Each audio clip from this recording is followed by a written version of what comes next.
The first season of Young, Black, and Branded. I'm your host, Lauren Simone. Make sure you follow me on Instagram and I'm Lauren, and also follow our own page at Young, Black, and Branded. Today I have my first guest with me, who is a very, very, very dear friend of mine, an upcoming DJ on the Cleveland scene. This is DJ NEL. How y'all doing, man? I'm very happy to be here and be a part of Young, Black, and Branded. Okay, so as stated on our Instagram page and as stated on everything else, this is our first season. The first season is going to consist of, like upcoming designers, rappers, DJs, and different creatives throughout the process. So today we really just going to, get to know Nell and really see what's up and see what's next for him and see how he impacts his community and how he stays so busy mid-quarantine, mid-pandemic and everything. So, first, you nervous? No, I'm good, actually. Okay, so tell everybody, what you do as far as school, working in your community, and how you got started with DJing. Okay, so I basically started DJing around 2017, but I really didn't get the gigs I wanted until around like 2018. Of course, I definitely recommend that for a lot of DJs because I can come in like when you first start out with stuff, you're not gonna be good as you think you is. So just take time to go through the process and learn what you gotta learn. But in 2018, I really started to officially get the gigs and really like do the groundwork, you know what I'm saying, the DJ situation. So ever since then I kind of been taking off and trying to move in different avenues and meet different people and do different gigs. So Okay, so if you follow DJ Nell on Instagram, which you guys should, you'll also see that he does a lot of work within his community as well. So tell everybody, like where you from in Cleveland and what do you do to still keep a hand in your community? for sure. So I come from 156 in St. Clair. I was born and raised over there, been over there my whole life. So a lot of who I am is where that came from. Like growing up over there, I saw a lot of different stuff, a lot of people that lost opportunities and stuff like that. So I really wanted like service to be a big part of my DJing career, you know what I'm saying? Not forgetting where I came from and giving back, honestly. So I've been doing a lot of community events. It really started in like 2018. I started my book bag drive, and that's been kind of progressing ever since. And just trying to work with different service groups in the city, you know what I'm saying, and build connections, but at the same time progress as a DJ. Yeah, because I know you, like, a lot of times, community service is big. People always want to have, like this big career, but they forget that, like, impact and, like, being in your community is what, like, made you. I'm sure, like, I know me personally, like, going, like, my grandmother lived in East Cleveland her whole life, but I lived in Shaker, so it's kind of like I had the best of both worlds. Right. And I know that me personally, being able to spend my summers in East Cleveland with my grandmother and going to, like, the rec centers and, like, just different drives and just being outside, like, in the city with my friends, it kind of gave me, like, being able to see everything. Definitely. And then, going to Shaker, people always have, like, the immediate, like, stereotype, like, stuck up, this, that, and the third. But, like, I feel like that molded me as well because I learned stuff there that I will take with me forever. Right. And, like, community service is so important to me because it's just, like, you got to really touch the people who matter. And truthfully, those are, like, the kids. Like, you touch a kid, you can inspire them. Next thing you know, they want to be a DJ like you, too. Right. Speaking of inspiration, who is your biggest inspiration? Because I know me, starting out when I first wanted, because it first started out for me, I wanted to do like radio and like press and stuff like that. And then my mom was like, no. I was like, start watching some more documentaries. Right. So as I, watched like a Rockefeller documentary, a Bad Boy documentary, and then finally I found like this whole thing of Kanye interviews, and it like inspired me with him, like, and it finished with him being my biggest inspiration because he started out as a producer and everybody was like, no, you're not about to be a rapper, you're just gonna stick to producing, which is similar to me because I started out just doing like writing press releases and people was like, no, you're never gone, you should just stay there. Right. So who's your biggest inspiration and where did that come from? Definitely have to be Jay-Z, just the mentality he has and just starting from the bottom and going up. That's kind of the mentality I've been having as well. Could you repeat the question? I'm sorry. You're fine. So, like, what about Jay-Z makes his biggest inspiration? Okay, yeah. I'm sorry. It's okay.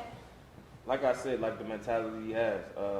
Just like I grew up on, like that was probably the first rapper I was introduced to with Reasonable Doubt, and just seeing the way he came from like Marcy houses, and now he's like one of the highest paid people in the world. So it's a beautiful thing. I kind of want to have the same opportunities he has, you know what I'm saying? And at the same time, he is still giving back to his community. So Right. just trying to mold that and use that blueprint in my life as well. Blueprint, that's cute. Yeah. So, put you on the spot, since you said Jay is like your biggest inspiration. With Jay being one of my favorite rappers, I'm gonna ask you, what's your top 5 Jay songs? Top 5. I'm gonna give you my top 5 after you give me your top 5s, but Okay. top 5. It's a lot off a Reasonable Doubt. So 22 Twos for me. What else? Haters, that was on Blueprint 3 with Kanye, one of my most all-time favorite songs. Hard Not Life. It's just the beat. You know, Yeah, that's different. Definitely different. That's for sure different. What else?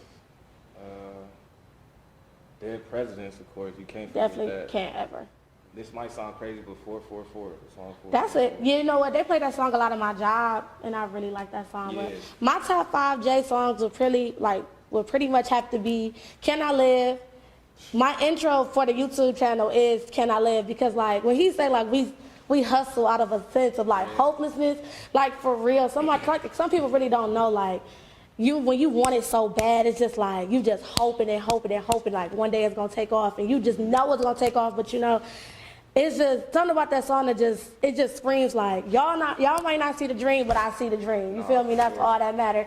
My second one is probably "Party Life" off of American Gangster. That's a hit. I heard that in the club, and it's just so smooth, like and then "Song Cry" for sure, and then "Allure," and then my last probably favorite Jay song is his verse on Otis. And Welcome to the Jungle, that album played a big part in me, because it's just like we made it and now we about to celebrate, you know, and it's like now we not about to be humble no more. We really that. So What you talking about? Watch the Throne? yeah, it's just like that's just legendary album. Yeah. But you know, similar to Jay and Kanye, you know, everybody has like that good right-hand man, left-hand man, a good team behind them. And, you know, if you follow him on Instagram, I know I keep saying that because I really want y'all to follow him on Instagram and Twitter, you will also see that, you know, he don't travel alone, y'all. He don't travel alone. He got a little crew, you know, they all out here making business, making moves, making plays. So tell us about the company you keep as well and why that's important to you. For sure. I think the guys I kind of linked up with right now, we all had this mentality of just going out and getting it, you know what I'm saying? Yeah. Like, and not looking back, like trying to figure, just